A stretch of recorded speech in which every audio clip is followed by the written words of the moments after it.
What's up, everybody? Welcome back to the Level Up Podcast, where you learn how to go from agent to entrepreneur. And we're going to have a fun conversation today because apparently if it's not fun, Greg's not doing it. So Greg is here, and we're talking about that mentality. We're talking about playing the sport of building wealth and being an entrepreneur and being successful in real estate, because that is how Greg looks at it. I want to delve a little bit into Greg's mindset and background and how that manifested when he was an agent himself, and then kind of started moving up through the levels. So with that being said, Greg Harrelson, welcome back.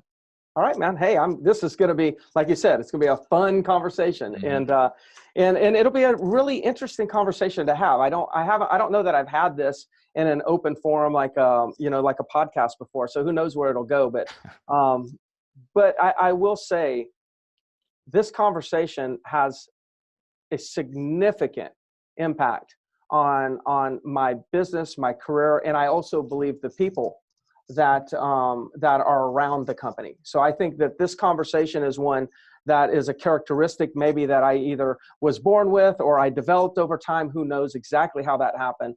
But it's also one of those that's contagious. Yeah, 100%. And I think that's important to just start off with that. Well, and I want to start with kind of your life and your mentality right now, because you made the comment on one of our last recordings, which people can go back and listen to. We talked about passive income a little bit. Yes. And towards the end of that episode, we delved into, and you just kind of made the offhand comment, like, look, my whole staff and my whole team knows if it's not fun, I'm not doing it. But I want to clarify what you mean by that, because when most people hear that, they go, okay, so that means I will get to a level where I get to pick and choose what I want to do, and I can restrict myself to only doing the stuff that's fun for me to do. And I don't think that's what you mean by that. And I especially want to get to the root of it a little bit in terms of what your mindset looks like right now, because you're in the trenches leading people, and that's not always fun. And you're probably having conversations you maybe would rather not have. And you still have to get up and do things you don't necessarily want to do to get the things done that you want to get done. So yeah. I want to know, when you wake up in the morning and you look at your day and you look at your calendar, what is your approach? What is your mentality, and how are you feeling in that moment when you look at your calendar? I don't look at my calendar. Okay. Well, there's an interesting answer. Okay. Yeah. I didn't expect that question, but the reality is I didn't look at my calendar. I don't look at it. Okay. So does somebody on your staff tell you where to go, like verbally direct you? Hey, Greg, we need you here. This is what you're doing next. Okay. Yeah. So that's something you built around yourself. So yes, because I look at the calendar and I'd see all that crap I have to do, and guess what I would do? I wouldn't do any of it. I would be like, oh God, I don't want to do that. I would, That's interesting. So you have a little bit of like a rebellion against your own planning. I'm not the one. I don't put things in my calendar. So I'm not planning. It's everyone else wants me to plan. Okay. It's like my staff wants me to be on schedule. It's not me wanting to be on schedule. Now I say that. So like Stacy Weaver's the one that puts you in my schedule. Right. Yeah. Stacy's the one that, at 12 o'clock, she's like, hey, just a reminder, you and Matt have something at 1 going on today. Okay. Like, that's how it is. Okay.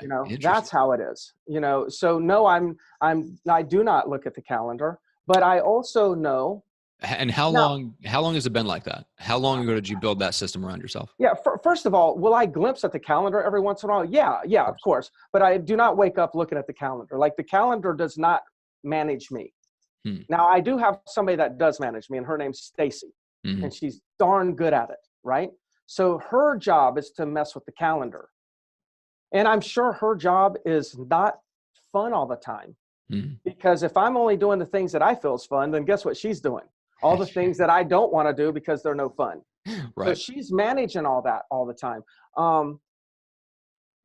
So I'm really, instead of like having to look at this calendar, she's really holding me accountable and on point to where I need to be. Listen, I could look at the calendar in the morning and see all this stuff that's in my calendar, and then I could get so in depth on one activity that I'd forget to look at the calendar again, because I'm either enjoying what I'm doing or assuming I'm enjoying what I'm doing, or I'm just really into it.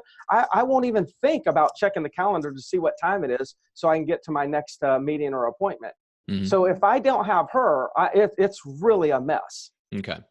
So we'll get to this in another, I don't know if we'll get to this in this conversation, but we'll talk a little bit about the structures that you've built around yourself to kind of propel you to where you want to go? Because that's a very Yeah, interesting conversation. I could see us having a let's- conversation about, how an entrepreneur is managed, like, Oh yeah. like how to manage an entrepreneur, or Yeah. that, Like how to, or set up systems how to that manage let you. go. What are the things you need to let go of as Yeah. an entrepreneur? Like one of them, just real quick, I haven't checked a voicemail in 4 or 5 years. Yeah, I believe I it. haven't checked a voicemail. Yeah.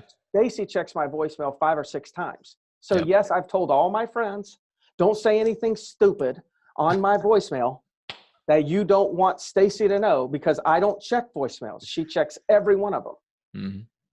That's So, hilarious. okay. But, I want to back up. You Yeah. said in Mentality. the beginning that you don't think I meant that only thing you ever have to do is have fun. That you assume that, that there are times that I have to do things that are maybe not so fun. And of course, that's a great assumption. Yes. But I want to make this statement.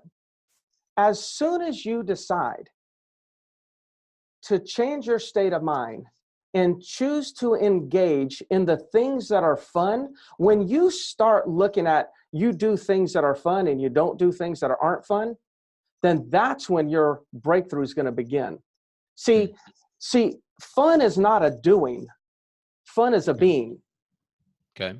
It's not a be. It's an energy. It's a mindset. It's who I'm choosing to be. How I'm choosing to see the activities that I'm doing. Right. And when I see the activities that I'm doing as fun, then I will tend to actually perform at those activities at a much higher level, therefore grow and break through at much higher levels also. So I actually do think if people would just have a little bit more fun, then they would catapult a lot faster. They would grow a lot faster than thinking that when they get to this level, then they can choose to only do the fun things. No, you can choose that now, but I want you to be careful and don't use this. If it's not fun, then I won't do it as a permission slip to not do anything. Yeah, because I It's a know enough about perception you of to the know that's doing. not what you're doing. Yeah, No. it's yours is a mindset decision. And I think it fits into a bigger context, which is that you look at wealth building and entrepreneurship as a sport, which you've mentioned before. Yes. And we talked about that a little bit. So I think it fits into that bigger context. If you've just decided this is the lens that you look at business through, it is a sport that you play. And then everything within that, obviously people that play their sport at a high level, they may not want to shoot free throws before every game, but in general, they're having fun. They're doing what they want to do in life. And to me, that helps. What I'm curious about is how that mentality kind of shows up during the day and on a practical level. What can we do to adopt it? So you talked about number one, we can really decide that we're going to have fun in the activities that we're already doing. And then you alluded to the fact that there's also certain things we can start to let go. So if you're an agent and you're making your phone calls and you're kind of doing the things that you need to do to be successful and set yourself up to be an entrepreneur and grow into that, what are some of the things that you would recommend they do to just adopt that mentality and then maintain it through the day? Yeah. Well, so I maybe I can give you like things that come my way that I would declare as not fun. And then what do I do with it? Okay. Yes. So let's just say that you approach me and you use the word problem. Okay. We got a problem. I'm saying the only problem you got is you ain't going to talk to me because I'm walking away. I don't deal with problems, but I will talk about opportunities. Okay. Okay. Because every problem has a flip side, right? It's access to some sort of breakthrough or an opportunity, right? Right. Okay. But so like when somebody comes to me with a problem, I'm like, ooh, problems? That's no fun. Opportunities? Fun. So what ends up happening, so that might be how it'll appear. Now, let's just say it's a client of mine and they come screaming and yelling. They're not talking to me. Well, what if they get mad and fire me? And? Like, I'm not attached. Okay. But I'm going to surely let them, there'll be times where people in my life will know that when I stay committed to, I will invest in opportunities and I'll run from problems. Guess how everyone approaches me now? Like you'll have people in my office that say, hey, I got a problem. No, it's an opportunity. It's Right. an opportunity. And I'll look at them and say, hey, great. Thanks for correcting yourself. Let me see what you got. Mm-hmm. They come to me and all, negative energy. I got a problem. I'm out. I flat out said, I'm sorry. I don't deal with problems. Okay, I'll change it. It's an opportunity. I said, you know what? You may have changed the word, but you didn't change the energy. So I'm not dealing with you right now. Okay. And I'm moving on. Okay. Okay. So now what ends up happening, people are like, okay, Greg, okay, well, how does this work? Don't people get pissed off? I mean, if they're pissed off at me because I want us all to like enjoy the time that we have together, then guilty. I'm a jerk. But when we break through and see that this is the betterment for all within this in culture and this environment, and everyone will recognize when you get over the ego and don't get take offense, you'll recognize that this is the mentality that gets us to the next level. Mm. The mentality of, this is not a problem. It's an opportunity. Mm-hmm. So I think that could put it in a little different context. And this applies, by the way, with my children, my spouse, my great friends, my great acquaintances, staff, agents, pretty much anyone around me will know Greg's not going to deal with problems. If you came to me and said, oh my God, the building's burning down, we got this problem. I'm like, why are you telling me? I don't deal with problems. Can you just call the fire department? That's the thing that's interesting. how my mind is. Okay. So when people say, well, gosh, did you have to go to work? And I'm like, people said, gosh, you work so hard. And then and depending on how close somebody is, like my good friends wouldn't say that because they know that I don't work. I play. Okay. Mm-hmm. I don't deal with problems.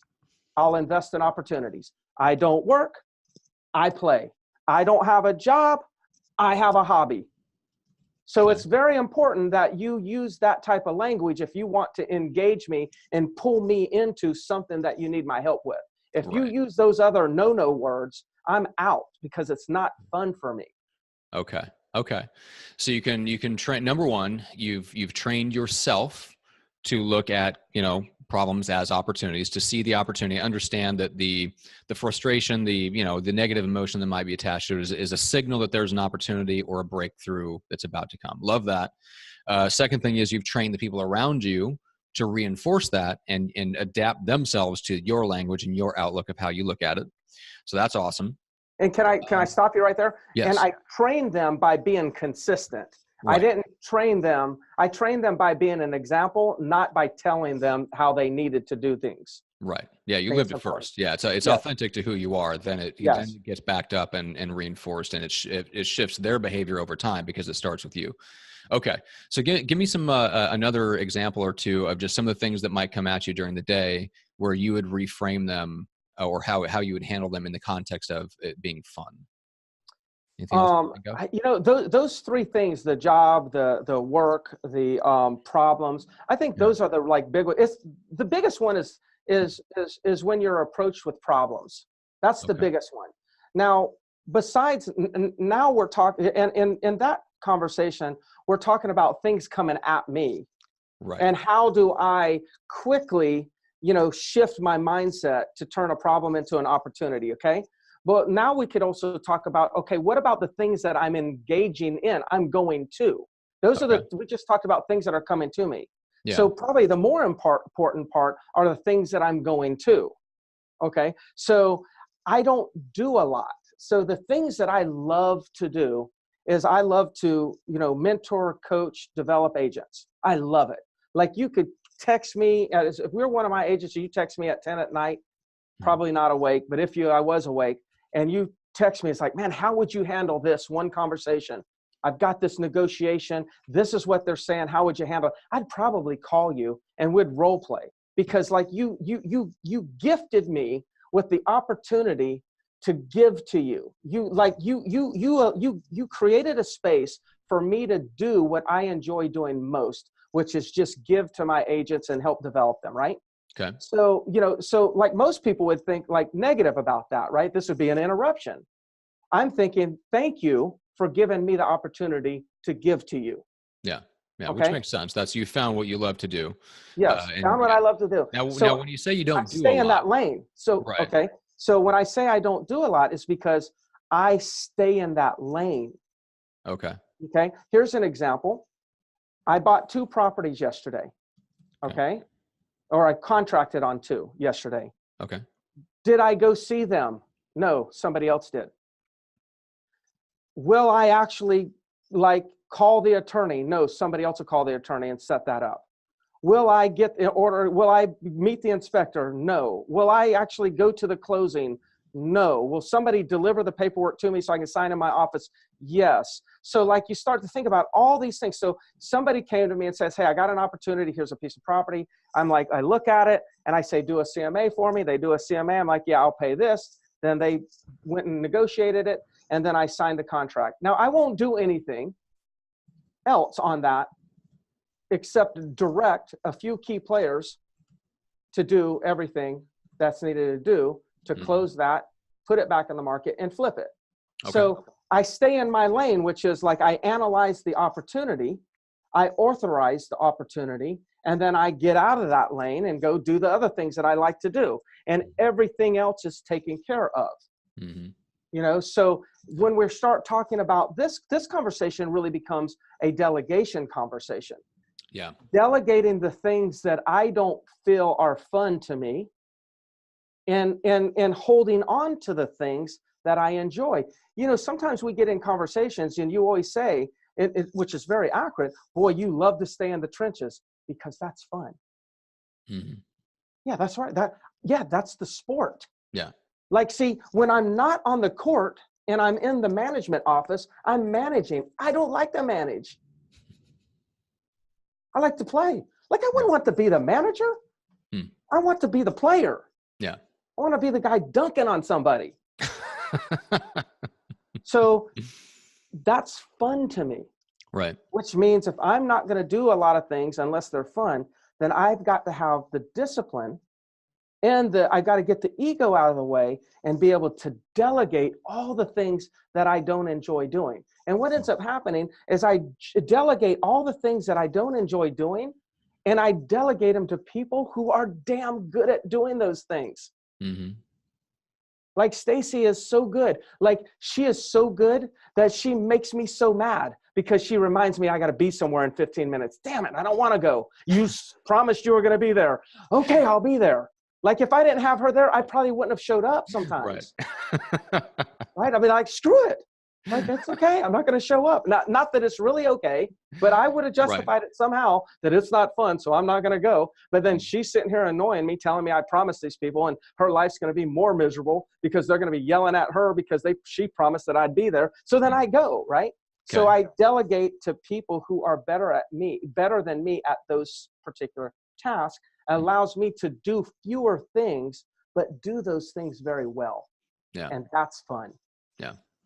Yep. I think that's the challenge. We'll talk about it in another episode because I really want to pick your brain about just the progression of wealth building and going from agent to entrepreneur and a true business owner. But you hit the nail on the head. Just restricting yourself further and further down. So you do only the things that are the most fun, that you're best at, the most skilled at, have the highest return on time. And that's where you spend as much time as possible. And the more you do that, the more you build wealth over time. Yeah. And I'm going to, tomorrow I'm going to do something, I'm sure that's not going to be fun. So yes, I do still do some things, but it's minimal. Fortunately, it's not this recording. So that's that's right. No, this recording's fun. You see, I can talk forever. So exactly. All right. So how do people reach out and connect? Hey, Facebook Messenger, just hit me up. It's nice and easy. It's the best way to do it. Awesome. And then for the show, go to theleveluppodcast.com, or you can just go to Apple Podcasts. You can go to Spotify, Stitcher, places like that. Subscribe, download the latest episodes. You can also head on over to YouTube and you can watch the video versions. And so that is for the show itself. Greg, super fun as always. In fact, I love this episode. This was a blast. Great. Me too.